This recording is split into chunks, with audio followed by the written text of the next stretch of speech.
from Europe, Asia, Africa, and now right here in the USA. Watch us via Roku on your smart TV. Download the Millennium TV app from the App Store to stream our shows anywhere, anytime. Millennium TV.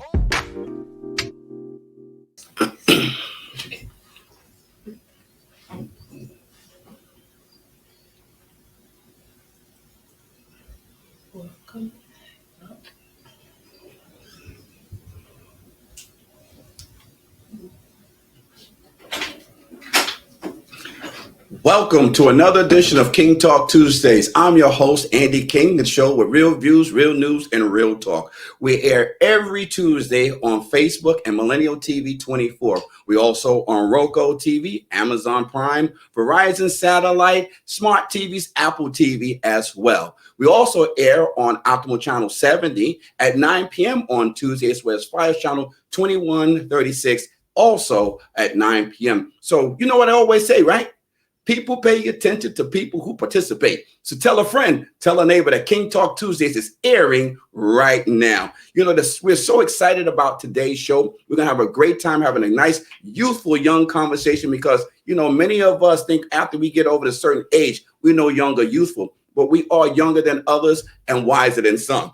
So today we're going to have that type of conversation. So I'm so grateful of our special guest that we have today. We have a great author that's going to tune in and talk to us about who he is, the work that he's done, the motivational speaking that he's engaged in throughout his career. But first, you know, we always got to talk about what's going on in the neighborhood and beyond.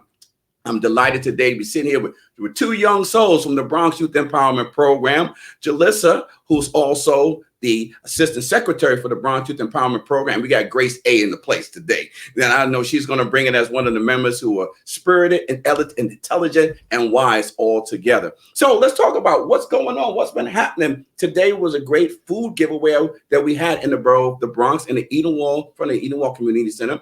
I want to thank the Nation of Islam, East Chester Jeep, the Bronx Youth Empowerment Program, of course, Grassroots Grocery, as well as Eagle Nest and Montefiore Marshallou Community Center. So we're so thankful for everyone who made today happen, the brothers and the sisters as we fed and was out there doing our work and serving, like we say, being our brothers and sisters keepers. So today, these two young people were out there. So Jalissa, Grace, talk to us a little about what was today like for you?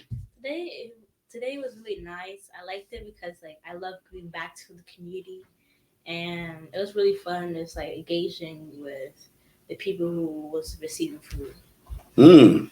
I love that response, and it was the same to me, but I also learned quite a lot, especially from a worker. I think it taught me how to restock and our customers, if I ever worked, how they like to see stuff full instead of just seeing stuff left. And that kind of teach me a lesson that even though people around you, they look like they're doing good and everything, but you don't know what they're going through. So I also felt like we were giving back to the community, and the community was also giving back to us because we were also talking and having fun, engaging and everything. And there was different cultures also.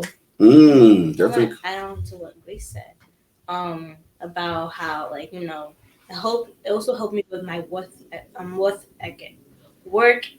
ethic. There you go. Yeah, it's how to stock the food, how to treat customers. I also liked that everyone had a positive attitude. Rule number 15 we have in YEP of the Code of Conduct is to everywhere you go, have a positive attitude. I love, even though you're going through a rough time, you just have a positive attitude.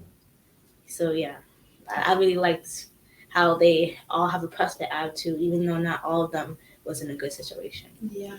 Well, it's a good thing, like you said, because when you smile, the world smiles back at you. So y'all was working those smiles today, and I heard you mention something about being able to have work ethic. But being able to realize that folks, you never know what folks are going through. You might think they're doing really great, they're doing all right, but not necessarily that's the case for them. Talk to us as a young person. How does that play out for you, both of you? You walk around the school building and you're trying to be feeling good, trying to hold on to that positive attitude, but then some of your peers try to snatch their joy out of it. How do you deal with that?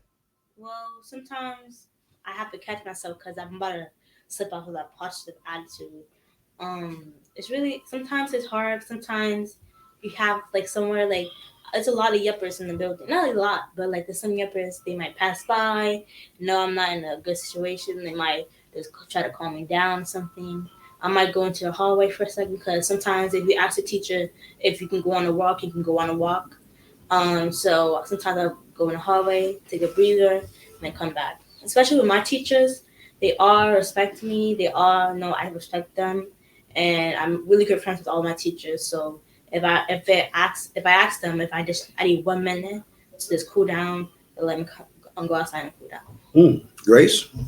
Like Jalissa, I also try to maintain my positive attitude in school mostly because I usually try to help my classmate a lot that tend to that like helping my classmate. I get drained and tired, and that can mess with my emotion, and I could come off like I'm not interested in everything.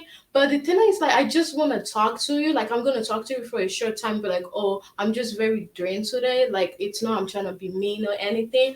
Or sometimes they understand me because I'm usually positive and happy. So to see me sad, they'll be like, oh, it's okay. I'm just gonna leave you alone for a while. Or they're like, oh, are you okay? Do you need something? And I'm like, wow, my community, my class is there for me. I feel important and everything.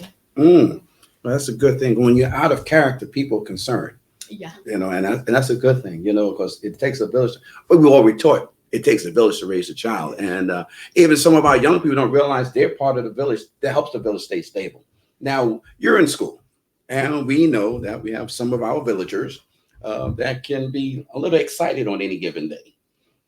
As a yepper, how do you move through the environment when the excitement goes off the barometer? When it goes off the like, what I do if it's like someone I know that is going through it, I'll just like put them to the side, maybe talk to them, calm them down, and let's have a good conversation to like you know yeah. Mhm. I'm probably like Jalissa. I will calm them down. I'm just gonna ask, like, do you know what kind of impact you're gonna make to other people around you if you Ooh. keep like doing what you're doing? Even though I don't really talk to that much, but I could just like look in your eyes and be like, Mm. are you okay, or do you want me to talk or something? And sometimes they don't respond, and I just leave them alone because sometimes people need their alone time to just breathe in and come back refreshed. Ah. Yeah. Also, sometimes sometimes one reaction can like give you a reputation Hmm. Mm. because you can. There's like one time you do something wrong and you be known for that, even though you do so many good things. Yeah. Oh. Oh, so that's almost like, if I'm hearing you correctly, you out of 10 things, you did 9 things correct, and that 1/10th thing you did incorrect, people hold you accountable and judge you, and that's your whole makeup for the rest of who you're supposed to be, or they think this. They will focus. If you do anything good, they will bring that 1 point back. I'm like, oh, you did that? It's They like just pin on that and they won't let it go. it's like celebrities. There's so many good celebrities that give back, but then something happens in the papers, and then they get known for it. You hear that, press? They're talking to you. They're talking to the press. They're talking to society. You're absolutely right, and it's a great message. I'm glad you're sharing, because sometimes, a lot of times, most of the times, in this day and era, the adults forget that our children are watching.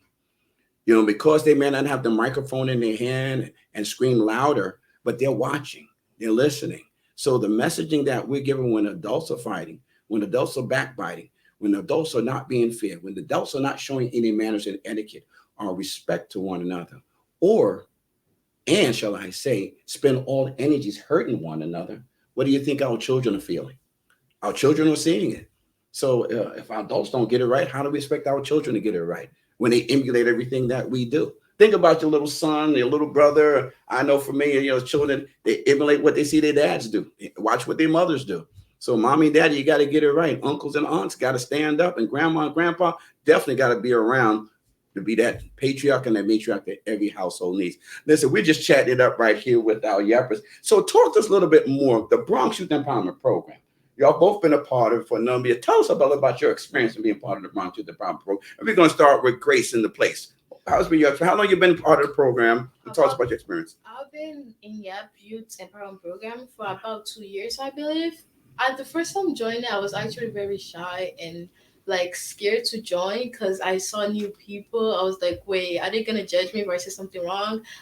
What if I don't participate without being labeled on me and everything? But as gradually I started coming more and more, I just felt comfortable. It felt like a second home basically because there is a clubhouse where you just enjoy and chill out, and also it also helps more than physically, also mentally, because it's like giving you peace and assurance that you're not alone, and also you have a bunch of friends to chat with, have fun with, and just feel like a kid again.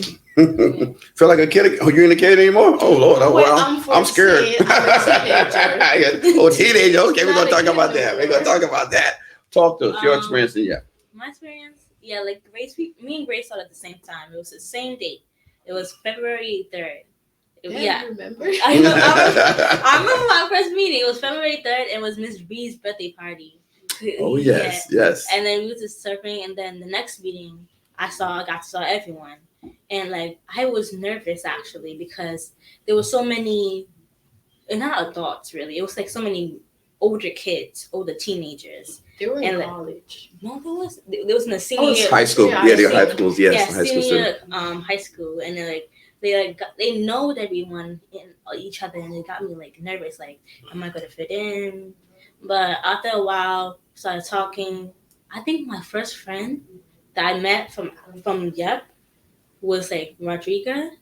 Then I believe it was Victor, the president now. It was them, and then I started meeting Mark, and I saw like everyone came out after. It was really really nice knowing that there's people that I could connect with. Sometimes I have like talks with them. Like sometimes I don't have a good day. They can see that I'm off. I'm not giving like same happy energy, and then they just like might pull me to the side and like talk to me, and just we have a conversation. That's the thing I like about because like you can talk to any member and they won't judge you. They will just give you advice. Okay, all right. I would like to add on. There's also fun stuff about youth empowerment program, like the trip we went to Albany. I love that trip. Me too. Like the speeches, the food, the different stuff. The most part I like was like when they were talking and dancing, and everyone was just alive. Like we don't care where you're from. If you're from Bronx, Brooklyn, or Harlem, whatever, you are a group and family, and just enjoy your time. And I really like that. And also the bus trip, like everybody was mostly sleeping, but still it was fun. Yeah, I remember. I went to the straight back because I know I was gonna go fall asleep. It was me and Landon. Also, I like the Albany trip too. The Albany trip was really good. It was like I got this like I remember that trip. That was a trip I remember. Actually, one of the first trips. It was last year I went to Albany too. So it was my second time going to Albany, and they had a dance thing, and like it was so cool. I loved it. I got my nails done. Dance shoe on. Yeah, and it was like a fun experience. Yeah. Tell the folks a little bit about weekly meetings. How are those? Oh, weekly meetings, they're really cool. We have fun. Sometimes we have deep conversations, and it's mostly like a family meeting, Have you felt that you've improved since you've been in the program as a person for the last 2 years? Yeah, I have, because based on the conduct, there were supposed rules you're supposed to follow, and one of the rules was supposed to like whatever you do in Yap, do it everywhere, not just in the club. And I feel like I really use that rule in my daily life now. Like I'm not like one sided. In like I'm good in one place and not good in the other place. Basically, like a hypocrite. Oh, you called it. You called it. Well, listen, these two young people have been giving us and chatting us up for the first segment of the Bronx Youth Empowerment Program, telling us a little bit about. But we do have a little promo I think we're about to show because we got to take a break and say hello to some other folks. So if the production crew is ready, we'll be right back on King Talk Tuesdays with our special guest, the Bronx Youth Empowerment Program, and our great author. Stay tuned. We'll be right back. Okay. They can't see you, sir. Oh, God, they got it backwards. That was supposed to happen before. Oh, gosh. It's a new producer. That's why. Well, you just saw what was going on, and we talked about what's happening in the world today. There's so much going on between our young people coming up and stepping out. But what's really happening right now is that we have a producer, an author that's in the house who's going to talk about what's going on in his world, who he is, how he's been handling things. And we're just so delighted to have him today. So right now, I want to welcome to the first time to King Talk Tuesdays, my good brother, James L. Motley, author and youth motivational speaker. Let's give it up to him. Let's give him a hand. Talk to us, young man. Who is Brother Motley? Who are you? Talk to our viewers. Well, first of all, pleasure to be here. Thankful to be here today. This is really an honor. But first and foremost, my name is James L. Motley. I'm an author, right? Entrepreneur as well, and also a community developer. And so basically, I'm an author of a book called Push Your Potential, which deals with young adults, young teens that's stuck in the crossroads of their life, that went through difficult situations, don't know how to come out of situations, and also give them a blueprint and tools to come out of the certain situations that they're in. This book here is basically giving young adults a way and a blueprint and a foundation to stand on to move forward in his life. As a young man, I was incarcerated from 17 to 25. And at that moment, I didn't know what I wanted to do in my life. After I couldn't play basketball, couldn't do some of the things I wanted to do. I was very vulnerable, and negativity tends to attract us when we're in that vulnerable moment. And so what I wanted to do after I became an entrepreneur, worked in many nonprofit agencies, and also became a one-on-one counselor, I decided to give back to the young adults of today that may be in that same situation that I was in, that not knowing what they wanted to do. So I understood that 25% of Americans understand what true purpose is and is living their true purpose. So we understand that we want to really empower our youth that don't get that support and that encouragement during the process of not knowing what they wanted to do. So, of course, I go to college institutions, I go to high schools, I go to corporate businesses and do these presentations where taking people to the next level and helping them reach their full potential. I love it. I love it. So you just mentioned a little bit about your story and how you want to empower youth and how you put together. We got to dive into some of the pages in that book. But I want to know, why do you think it's so important to inspire youth today? Well, I think we have to understand that the youth is our next leaders. They are tomorrow leaders. And our youth now, they have access to information. One thing youth do not have, we understand, is experience. And so we try to give them the experience because they don't know how to react to certain situations. They found it difficult, right? So what we have to do is understand that they're the seeds that's to be planted up to our future. They are encouraging, they have the energy, they have the power to create great things. So in my community, especially, academia is not celebrated as much. All right. I noticed that a lot of people celebrate people that come home from prison rather than they support somebody that graduated from high school or college, so to speak. So it's giving them inspiration to let them know that in the end, they're going to win. In the end, they're going to make it, to persevere, be persistent and consistent to the things that they want in this life. And they can make it because things are definitely undecided with them at certain points of their life. Certain parts of their life. Sounds like struggles. So if you were to talk about some of the struggles that this generation goes through, what would say that some of the struggles that they have to manage through? Well, we understand what research says that 20% of what our children learn is from in the house. 80% plays a huge part in their environment. So they go through a lot of stress based on where they're growing up at, their community. Social media has played a lot of pressure on our young adults with self-esteem and self-confidence, feeling that they don't know if they're far above or they far behind. So I'm learning that they're vulnerable to not know who they really are and finding out who they really are. Okay, finding out who they really are. So we're going to talk about who really are. Now we're in 2024. Now these young people are a whole lot different. Yes. So talk to me. What do you see the comparisons of a teen or youth in today's era compared to 20 or 30 years ago? Access to information. Access to information. There's accessible to a lot of information down that we didn't have 20, 30 years ago. But they're built for this time, and I teach that a lot when I do presentations. I say you have, it's not that you have an excuse, but you have access to build you for this time during this season of life.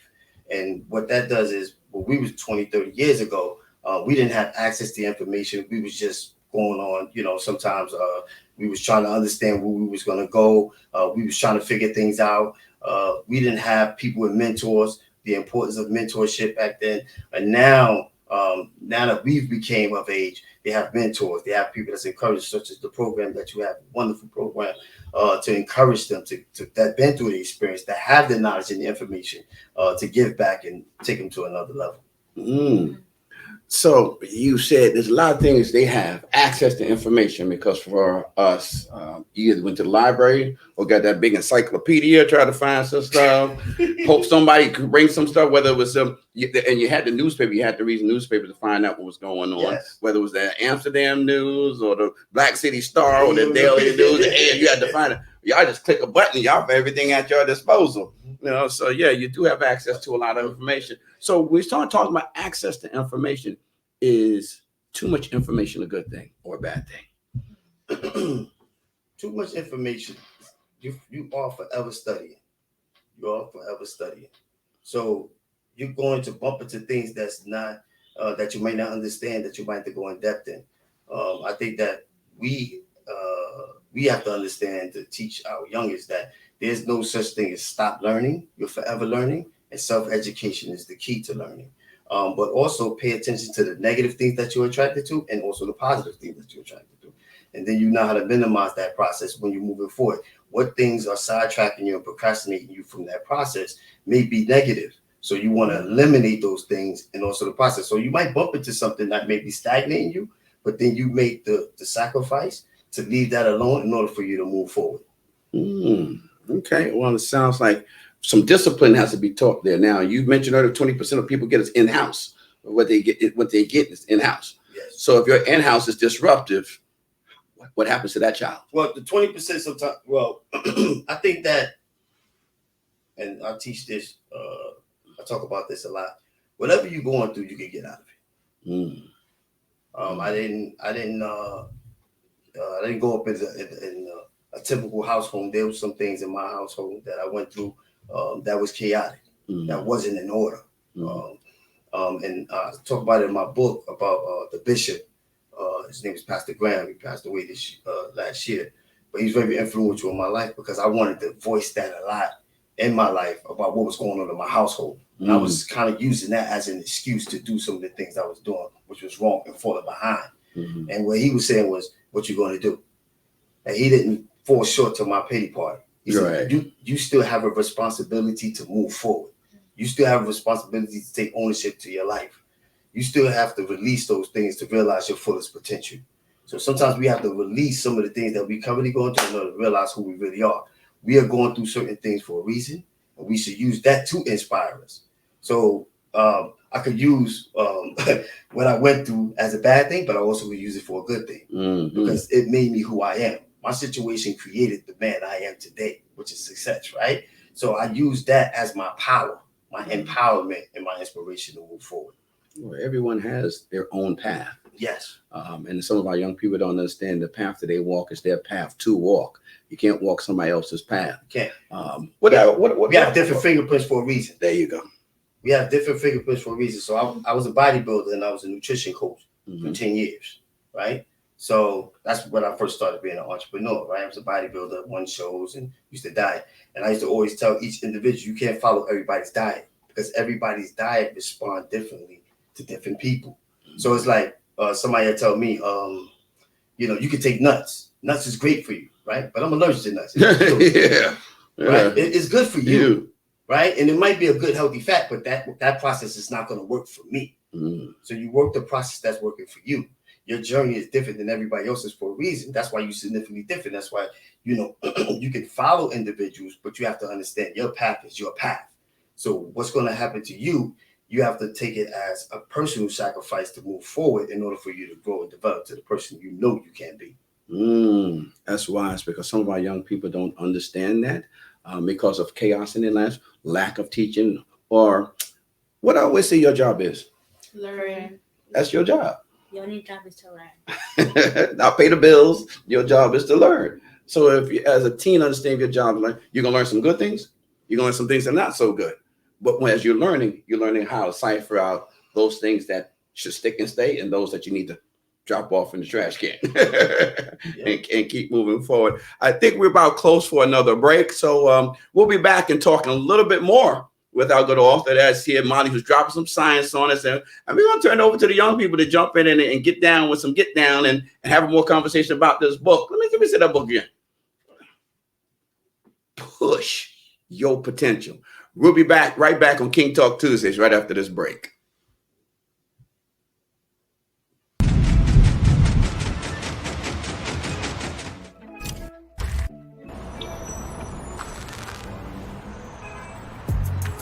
Shalom Israel, Musa in Christ bless. Scan that QR code that you will see on the screen.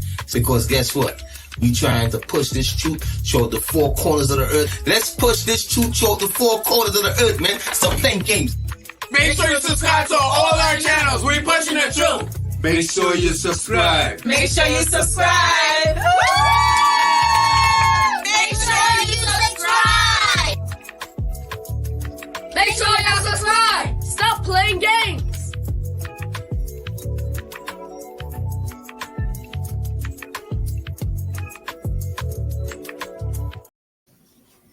Welcome back to King Talk Tuesdays, the show with real news, real views, and real talk. We're here air live every Tuesday on Millennium TV 24, as well as Facebook, Roku TV, Amazon Prime, Verizon Satellite Smart TVs, and Apple TVs. We also air every Tuesday at 9 p.m. on Optimal Channel 70, as well as Fire Channel 2136. Again, I'm so thankful for all of you who've been tuning in and watching us for the last couple of years on King Talk Tuesday. And I got to give a shout out to my producer, Corinne Scott. We went on hiatus because she started a family, and congratulations to her and little Nova girl and Mr. David. I pray the family stay strong and y'all keep moving forward as that little gem of yours continues to grow and be the shining star that a mother is. So God bless and congratulations on your family again, Miss Madam Producer. And I wish you the best. God bless. So we're going to kick off the rest of this next segment. The Bronx Youth Empowerment Program is a program that my wife and I started over 19 years in doing this work. And we started out of running. I was running. Fernando Ferrer was running for mayor. And at that point, I started something called Youth for Ferrer. And of course, Michael Bloomberg ended up running. But every day we would have, when the candidate would come up, there'd be about 30, 40 kids. He was running around like the Pied Piper. So after the elections was over and Michael Bloomberg became the mayor, they looked at me, Mr. King, what we going to do now? So I said, okay, what we going to do now? We're going to keep it moving. We're going to build mind, body, and community and keep our young people engaged. And out of that was born the Bronx Youth Empowerment Program. So that being said, we have Assistant Secretary and Grace in the place, our delightful member. I want to turn the show over to them because they have a few questions for our author, Mr. Motley. So I want you to just dive in and because that's what empowerment is, knowing when to hand over the microphone. So, ladies. I want to know, like, what inspired you to be an author? And, like, most people in my class, sometimes me, I don't like writing, and not even for fun, not even for school. So I want to know, like, what pushed you into writing the book? Oh, so what pushed me to write a book was... I didn't know what I did. It was a challenge. A lot of people wanted me to write a book because of my success and my story, my testimony. And I made my transition my brand. So everything I've done that I was challenged with, I always empower people during that process that may be going through the same thing I'm going through. And so it was very uncomfortable. So I identified what you're saying. But I just started writing. I started writing down feelings. It didn't make sense. It didn't have to make sense at the moment, and then I started putting it together. The book is called Push Your Potential, because in college you're gonna meet a guy by the name of Abraham Maslow that talks about the hierarchy of needs. And in his hierarchy of needs, he talk about levels. And he's talk about the levels of reaching your purpose, right? And he talks about the process. So you hear this in athletes mostly, right? Athletes, they become basketball players, and then after their basketball careers cut short or whatever, they don't know what to do next. They don't have no process of what to do next because they gave everything to basketball. And so in hierarchy of needs, he talks about reaching self-actualization, which is your fullest potential, which is basically doing the thing you love to do and then doing the thing you're born to do. So you look at Magic Johnson, and if you look at Magic Johnson was a great basketball player. But after that, he's known as a businessman, right? But his purpose was always to employ minorities and people of color. So I look to him as a person that's reaching full potential, along with Mother Teresa, that had the call within the call. And so writing a book, somebody told me I couldn't write a book when I was a kid. Somebody told me I couldn't write a book when I was a kid. And so as uncomfortable as it was, I created a book. And that was my inspiration, to write the book and then put it into words, and then the success came after that. I wasn't looking to be successful. I was just looking to achieve a goal. That took down my feelings. So what you don't like is key. What you don't like, because if you're dealing with feelings, that can stagnate your growth. Never worry about feelings, because feelings will stagnate you. I don't feel like getting up anymore. I don't feel like this. That stagnates the process of where you're going. Sometimes I don't feel like doing something. I had to do a presentation. Give you an example. I had to do a presentation at the University of Albany. The day my father died, the next day. But I knew somebody was dependent on me to be there. So I had to make that sacrifice to take my feelings out of it to make that accomplishment go through. It's always about the purpose and the journey rather than the actual feeling.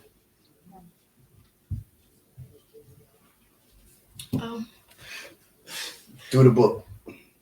Come on. My first question was when we were talking about kids nowadays struggle. Like, what is it in-house? I didn't know what that was. What? In-house? Or was it in-house? Like, when you said about like kids struggling nowadays because of in-house, I didn't know what that was. Well, what I was talking about kids just struggling with that is basically understanding where they want to go, right? Understanding internally where they want to go, not knowing what direction they're going. See, when I was growing up, and I'll give you an example of this, right? I was kind of rushed into finding out what I wanted to be. I didn't have the time. My mother told me, you're going to be a lawyer or you're going to be a doctor. I didn't have the significance to understand who I wanted to be. I didn't have that time because I was pushed into these things. My mother, of course, she graduated from high school and she wanted me to go to college, right? But there were some internal things that I had to deal with, right? Internally, I had to deal with to make me feel interested in pursuing these goals, right? So going to school, I understood was your not only deal with your character, it's also your credibility, your consistency, right? And so when you look at those things, I never got the message from my mom to teach me those things, that structure. It was going to school, which became a chore, right? And then, so those things plays a huge part in-house of what you internally getting. That's why when I go out, the first thing I ask young adults, first thing I ask them when I do a presentation, especially young kids, I ask them, do you want to live better than your current parents? Do you want to live better than your current parents are living? Because the main objective for most of us is to live better than we was before, than what we currently went through, right? And so I always say there's going to take some things for you to have to push through adversity. So the first thing I mentioned is I mentioned three things. I mentioned you got to have a why, right? All right, so you got to have a why. You got to make sacrifices, right? And you got to be consistent. Then I say, what is my why? My why is the community, impact the world, and family. That's my structure. That's what gets me out of my feelings. I want to impact the world. So every day I'm getting up, it's not about me. Even though I'll tell you, I love to do what I'm doing. So every day, you ain't gonna get up. I love my wife every day, but sometimes we need our space, right? So you're gonna love to do some things, but you have to understand that process. That not every day you're gonna want to do it, right? But then you look at the why, which is your subtle foundation. Your why. So I want to impact this world. I want to leave my print here, right? That's what the book is for, right? I want to leave my print here, my legacy, right? My family, my legacy, my wife, my kids, my 2 children, my mom. That sacrificed for me, that did 8 years for me in prison, right? Came up there. So I have something to stand for. And then my community, the work that you're talking about, right? So those things push me. I know my community needs me. That's why I'm here, to give back that information so you guys can push forward. So, it's just those little things that you have to have internally to push you forward to the next level. That's internal. That's in-house. About pressure, like you said, if you're like from an immigrant parent, they're gonna pressure you to do better than them. Like I understand them, but like how do you deal with all this stress? For me, like all my siblings, they are doctors, almost like all of them are doctors. There's like how do you deal with it? Like what do you do? How do you differentiate with your mom's or your dad opinion about you? I just need to know. All right, so let me say this, right? Your parents got a way of doing things their way. One, immigrant parents, they like bragging about their kids. It's not even about you. It's about what they can say to their sister, their uncle. Oh, she's a doctor. She goes to this school. Right? My wife is African. My wife is African. Right? She's from Sierra Leone. There's a lot of pressure there.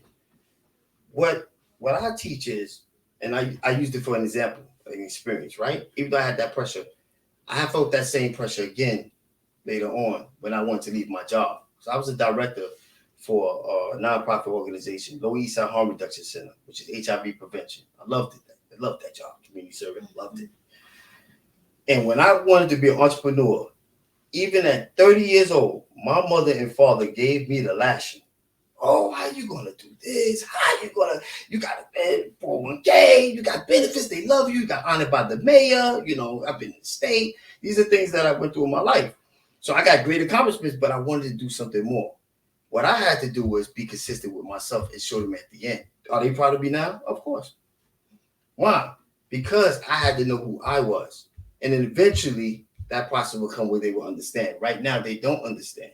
You have to be consistent and be who you are to make them understand. It shows through the work. So everything that I did, I was getting backlash. What's going on here? What's going on? Then they start seeing the work because I stopped talking. I just showed them the work.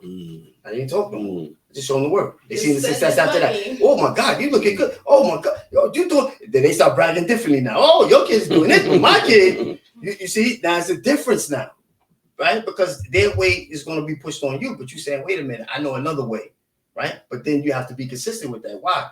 Because when you do that, adversity is going to hit you.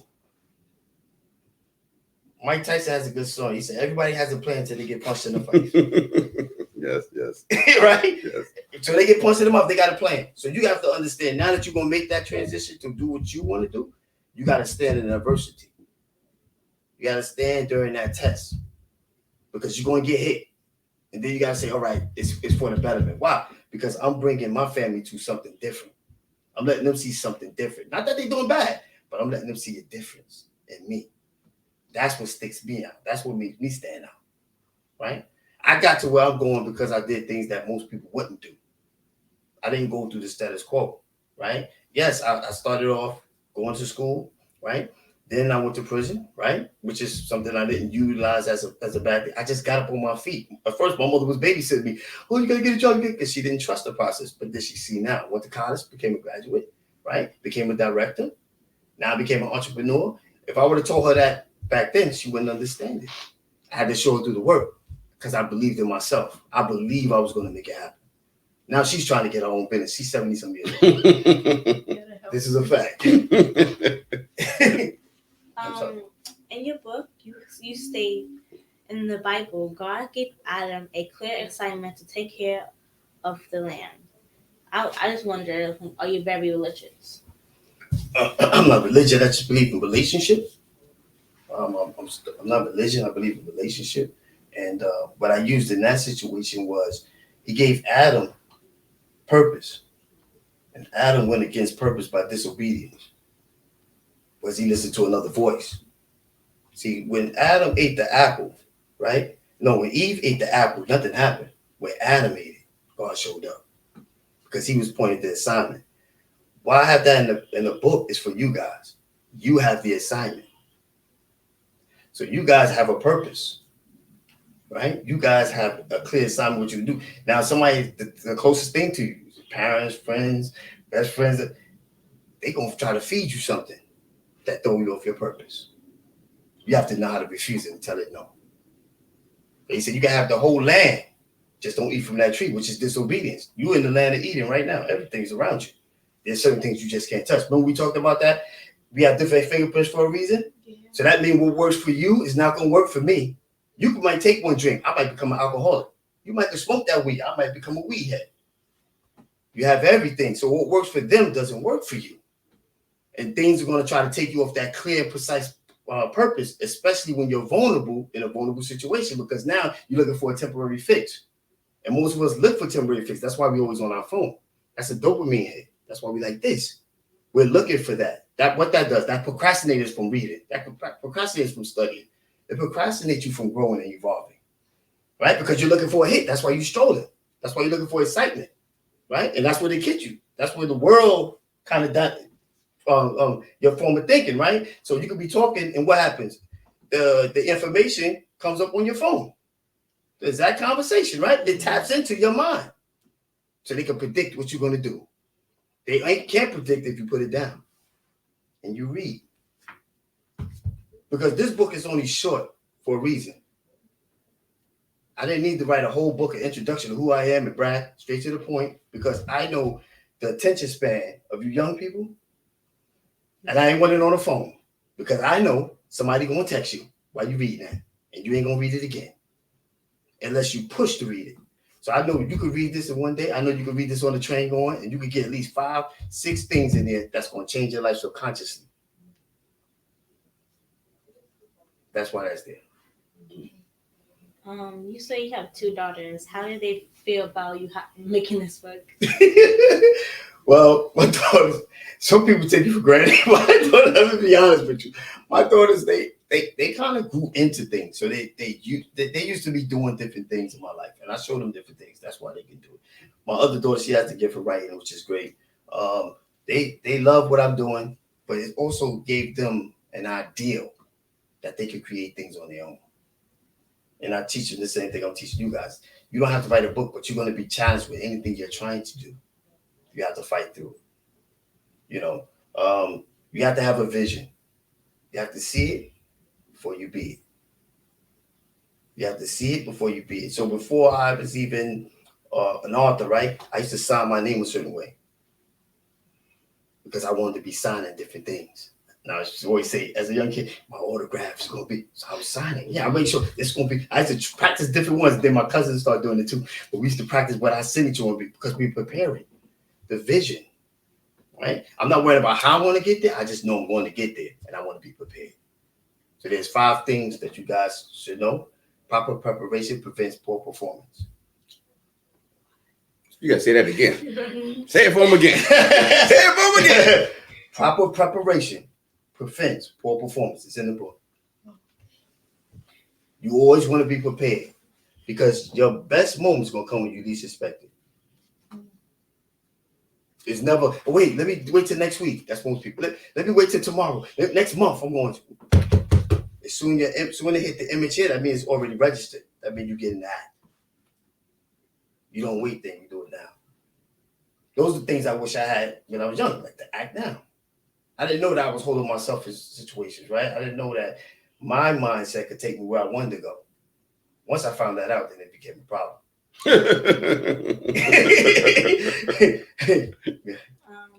I wonder, like, did anyone help you out making this book? Like, anyone like inspire you, or when you was writing the book, did anyone just want to help out?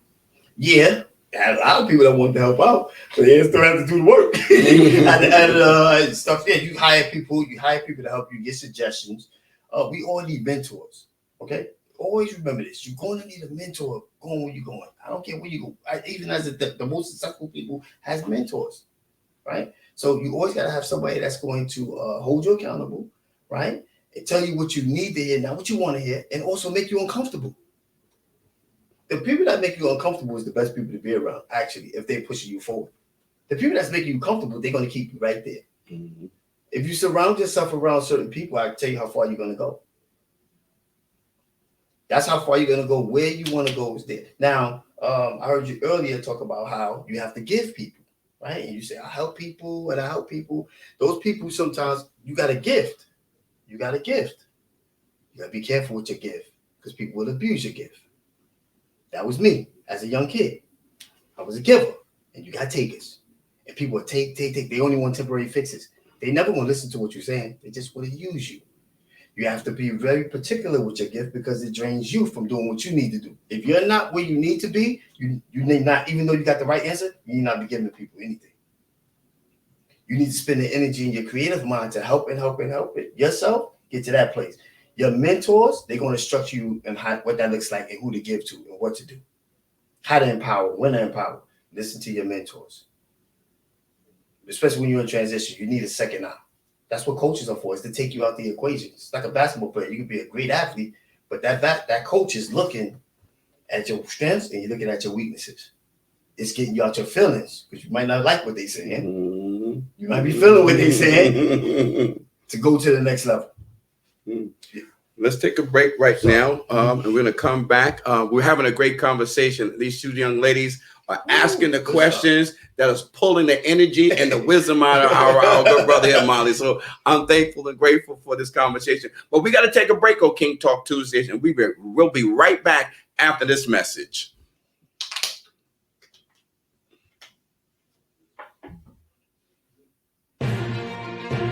Join us every Monday, 1 p.m. for the People's Voice and Politics on Millennium News 24. We're also airing every Monday at 1 p.m. on Roku TV, Amazon Prime, smart TVs, Android's iOS systems, Horizon satellites across the globe, all smart TVs. And we just want to thank everyone for tuning in because we're also tuning on MillennialTVNews.com. Welcome back to King Talk Tuesdays, the show with real views, real news, and real talk. We air every Tuesday live at 7 p.m. on Millennial TV 24, Facebook, as well as we're streaming on Roku TV, Amazon Prime, Verizon Satellite, Apple TV, and smart TVs. We also air at 9 p.m. on Tuesdays as well on Optimal Channel 70 and Fios Channel 2136. I know y'all have been sitting in your rooms and watching the show and giggling and laughing and sending in your comments and saying, you know, the brothers dropping, these young girls are smart and bright and they're not shy. You know, I heard you say earlier that when you first joined the Bronx Youth Empowerment Program, you were kind of shy and not talking. I don't know. Doesn't sound like a shy person right now. I was. That means you. I know Grace was shy before, and now you've grown. We both were a little bit shy.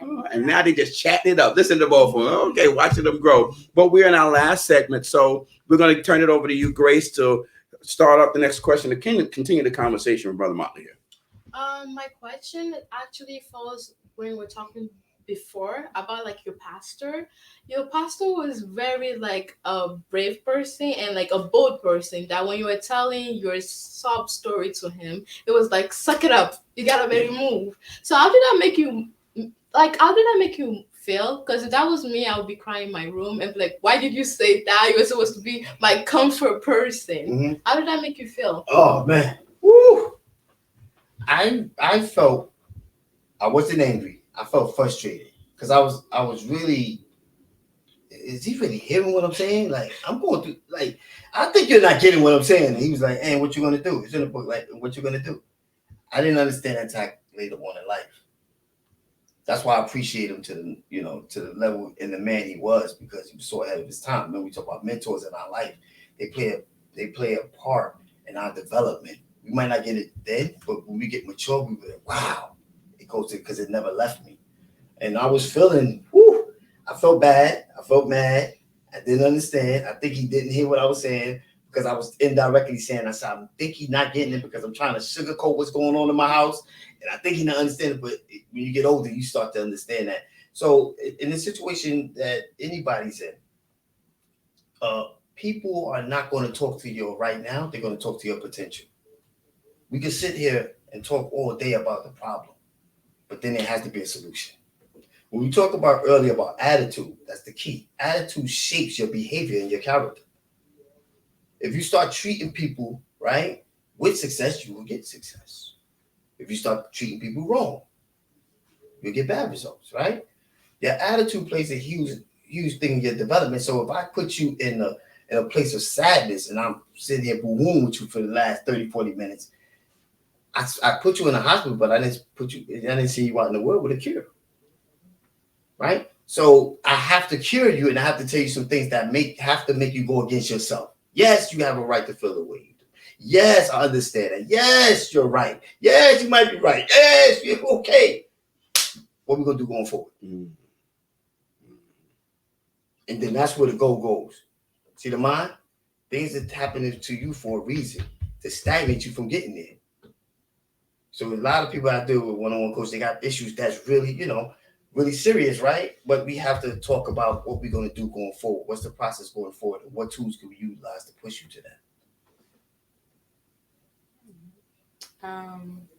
In your book, and you just said you spent 8 years in prison. Mm-hmm. I wonder, what got you motivated not to, get help on yourself? Because prison, it can be a bad place. Well, talk to you guys, and I know you know who you are. And you know things that's trying to steal it. You're going to know who you are. Right? I knew who I was. I knew I wasn't a criminal. The way they was describing me in the world, I was like, oh, that's not me.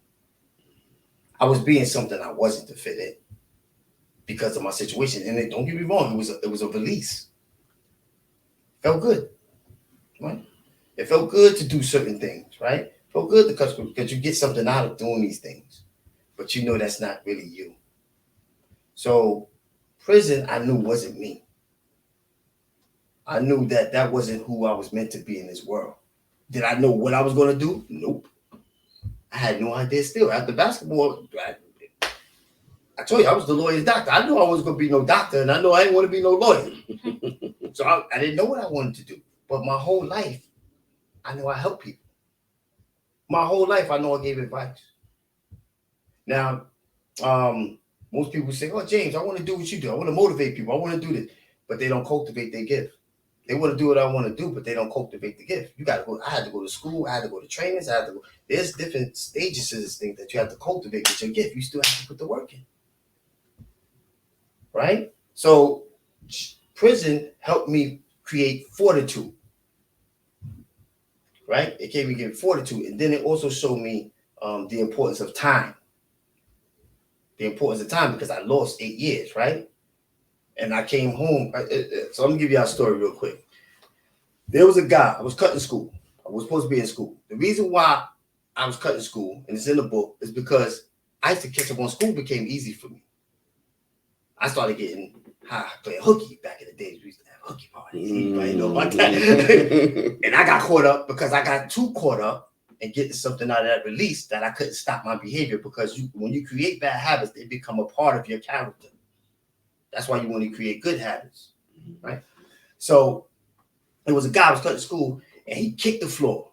And I said, "I'd rather be in school." And I was talking to them. They were saying, "I'd rather be in school. I could be in school going through all this." And he kicked the floor, and he said, "This concrete is going to be here when you get out." When I did 8 years and I came home from prison, people was doing the same thing 8 years ago. They still was stuck in the same block, on the same benches, talking the same way.